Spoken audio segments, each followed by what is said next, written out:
2026 বিধানসভা নির্বাচনে নির্ঘণ্ট ঘোষণা হতে ব্যারাকপুর থেকে দমদম শিল্পাঞ্চলের বাম শিবিরে শুরু হয়েছে ব্যাপক তৎপরতা। গতকাল বামফ্রন্ট চেয়ারম্যান বিমান বসু রাজ্যের 192টি আসনে প্রার্থী তালিকা প্রকাশ করার পর থেকেই ময়দানে নেমে পড়েছেন প্রার্থীরা। বিশেষ করে উত্তর 24 পরগনার দুটি গুরুত্বপূর্ণ কেন্দ্র নোয়াপাড়া এবং দমদমে এবার লড়াইয়ের ডাক দিয়েছেন বাম নেত্রী গার্গী চট্টোপাধ্যায় এবং তরুণ নেতা ময়ূক বিশ্বাস।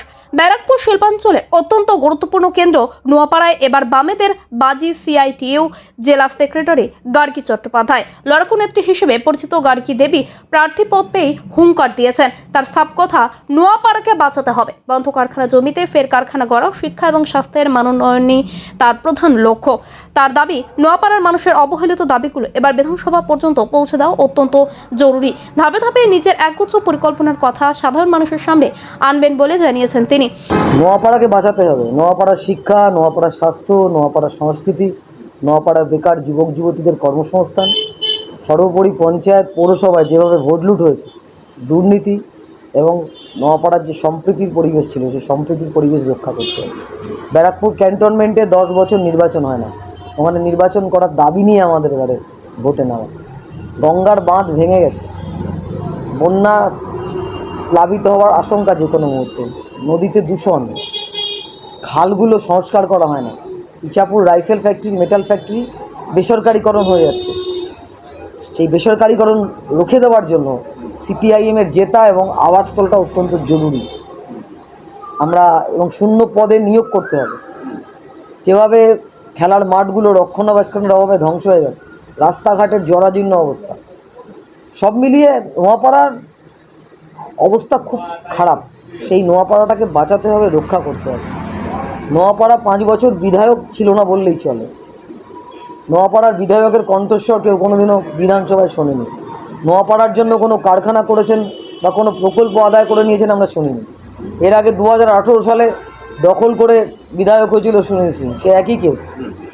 তারপরে সে আবার তৃণমূল হয়ে গেল। তাহলে নোয়াপাড়াতে একটা সুস্থির রাজনৈতিক পরিবেশ অত্যন্ত দরকার এবং দীর্ঘদিনের বাম আন্দোলনের ঘাঁটি হচ্ছে নোয়াপাড়া। সেই নোয়াপাড়াতে আবার নতুন করে নোয়াপাড়া শিল্পাঞ্চল হবে, যে শিল্পাঞ্চল একসময় ছিল। এখানে বন্ধ কারখানার জমিতে হাই রাইজ বিল্ডিং না, কারখানা হবে। সেই অঙ্গীকার নিয়ে আমরা এবারে ভোটে মানুষের কাছে যাব।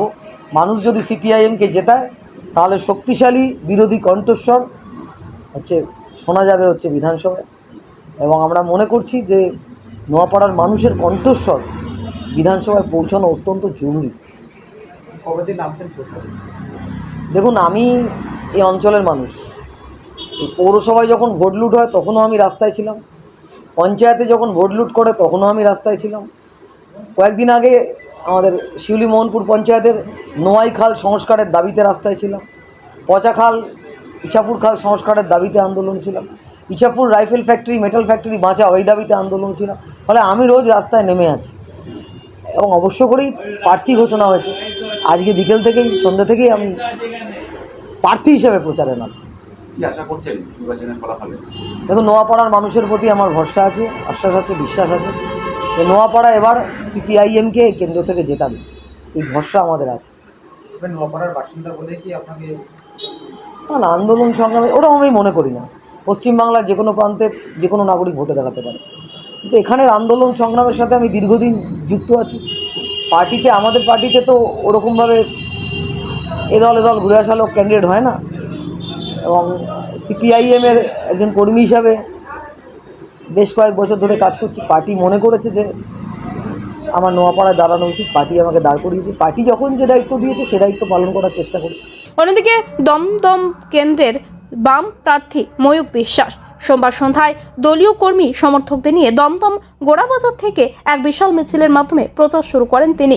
রাস্তার সাধারণ মানুষ এবং ছোট দোকানদারদের সঙ্গে সরাসরি কথা বলে জনসংযোগ সারেন এই তরুণ নেতা। ময়ূক বিশ্বাসের দাবি, দমদমের ভেঙে পড়া শিক্ষা ব্যবস্থা পুনরুদ্ধার এবং যুবকদের কর্মহীনতা দূর করায় তাদের মূল লক্ষ্য। তৃণমূল ও বিজেপি উভয় পক্ষকে পরাস্ত করে জয় ছিনিয়ে আনার বিষয়ে যথেষ্ট আত্মবিশ্বাসী তিনি।